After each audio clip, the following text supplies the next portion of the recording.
Hello, and welcome to the instructions for Word Module 2, the assignment called Global Warming. I'm going to go to View and Multiple Pages, and this is an assignment for maybe a research project that you're doing that's multiple pages long. This one's just 2 pages, but we will create a third page which will include the works cited page. This one will also include a header, and we'll experiment with the research information feature. We'll also be including footnotes and citations. Within a research project, footnotes are an added phrase or explanation on a particular topic that you do not want to type in the actual research paper. It would be at the end, which is called a footnote, and it would have more of a defined explanation about the particular topic in the sentence.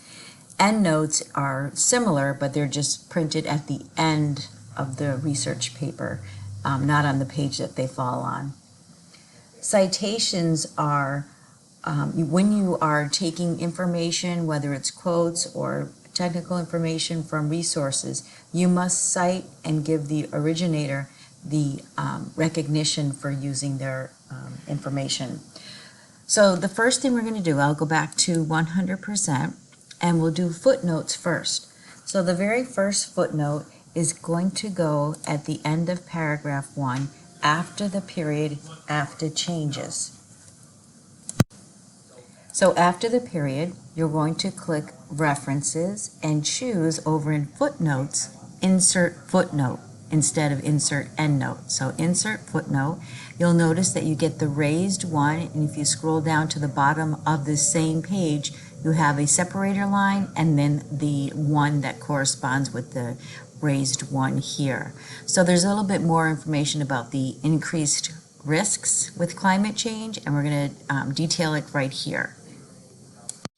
So we have a little bit more detailed information. The eye will see the one and come down to the bottom of the page and read it. This is a footnote. Endnotes, it would be recognized by lowercase letter I, and you'd have to scroll to the end of the report to see it. I'm going to scroll down to page 2, and in the paragraph about hurricanes, I'm going to go after 35 years, so right after the period, and insert a second footnote.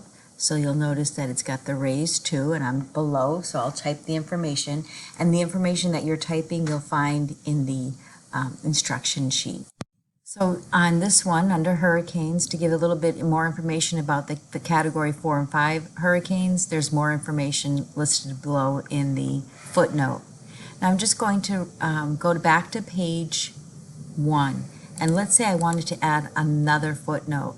So this one will become the new 2, and the one under hurricanes will be 3. So I'll click Insert Footnote. This is the new 2. I would type my information, and if you scroll down, hurricanes became 3. So it automatically renumbers them in sequential order for you. So I'm just going to undo because I don't want that third one. So now I'm going to work with citations. So the first citation is after, in the very first paragraph, after pollutants, but what you do with citations, it goes before the punctuation mark, so it's before the period. And there are 2 styles that are commonly used. APA, which is the American Psychological Association. Those are usually for the social sciences research projects. And the one we're using is MLA, which is Modern Language Association, which are usually used for academic reports. So I'm before the period. I will, under References, insert citation, add a new source. And here, I don't know if anyone's ever used EasyBib, but this is similar to EasyBib, where you want to have your citation in the correct citing order. So the first thing you have to do is determine where's the source from. And you scroll down and you look for whatever the particular source is. This one happens to be website. So I'll click website, and then it changes the categories, and you'll type the information in each of the named items. The second one should be name of website, and I don't see it here, or URL, to place the URL. So you have to click Show All Bibliography Fields. Then you'll see all of the information, and if you scroll down, you'll see the URL. The URL, you can copy and paste it so you don't have to type it all. So go ahead and fill in that information. Once you have all of the information in each of the boxes, go ahead and click OK. And you should have showing Oxford reference in parentheses as your citation. If you needed to go back to it to make a correction, you would just choose Edit Source and then go ahead and fix anything that you need to.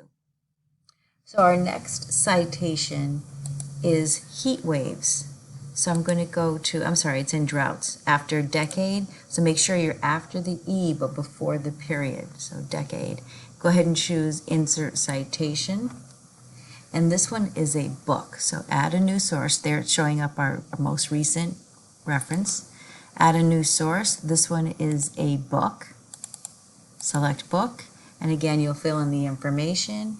And what's missing here is the edition. So you'd have to click Show All Bibliography Fields and go ahead and fill in the information.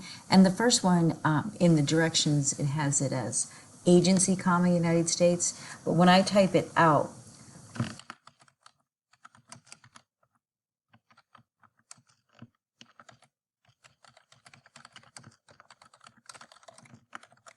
when I go into the next field, it'll actually automatically change it. So it's agency, it'll see it at the end, agency, So go ahead and finish typing the information.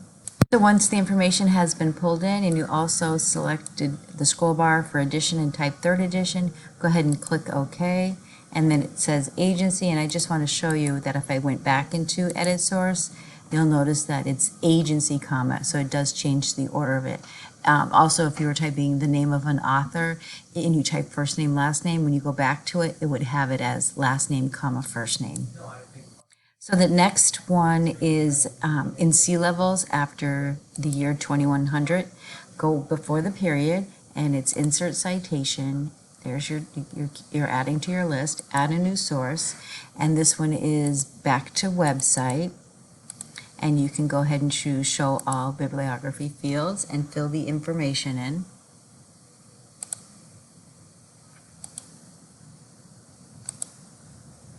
And go ahead and scroll down and make sure you add in the URL, and then go ahead and click OK.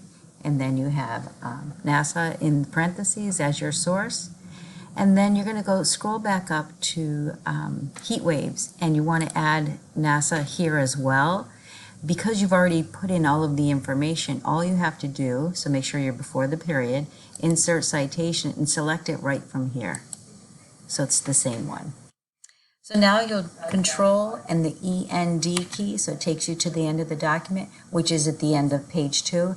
And works cited or references or bibliography should be on their own page. So you can click Insert and choose Page Break, or just press Control Enter and it gives you a new third page.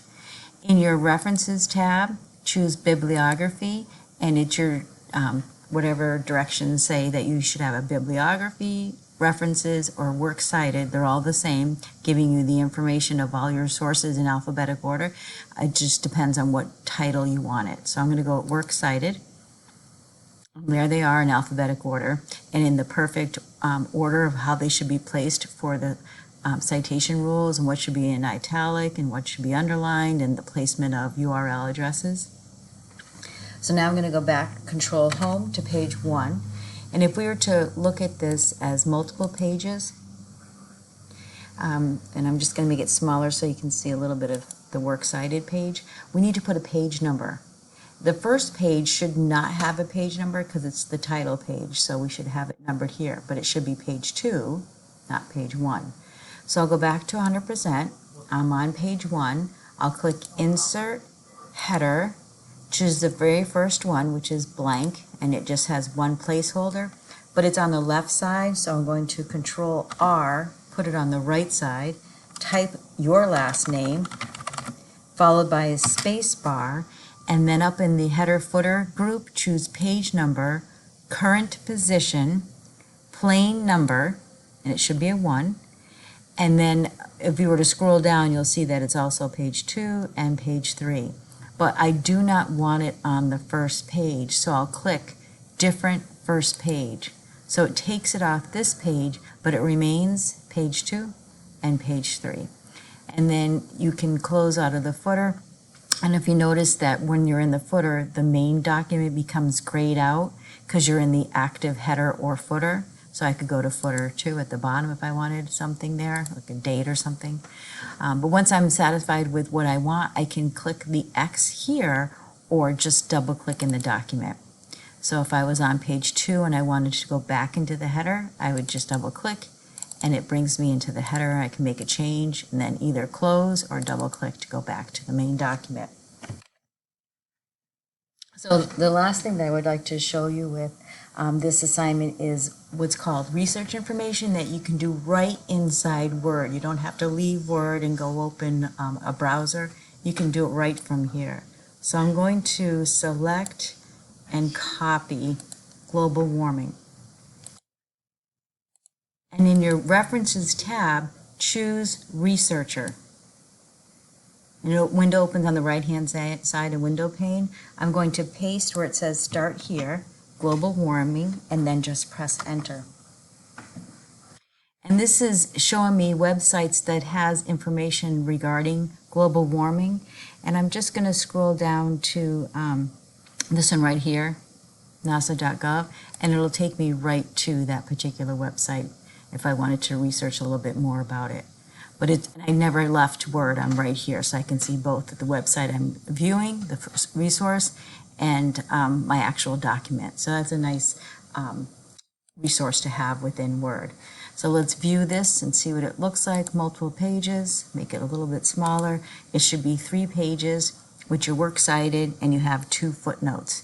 If, like we said, these are footnotes falling on the page they fall on, if you used endnotes, they wouldn't be at the bottom of each page. They'd be at the end of the document. Probably it's on its own page, so there would be 4 pages. So that's a save and submit. Thank you.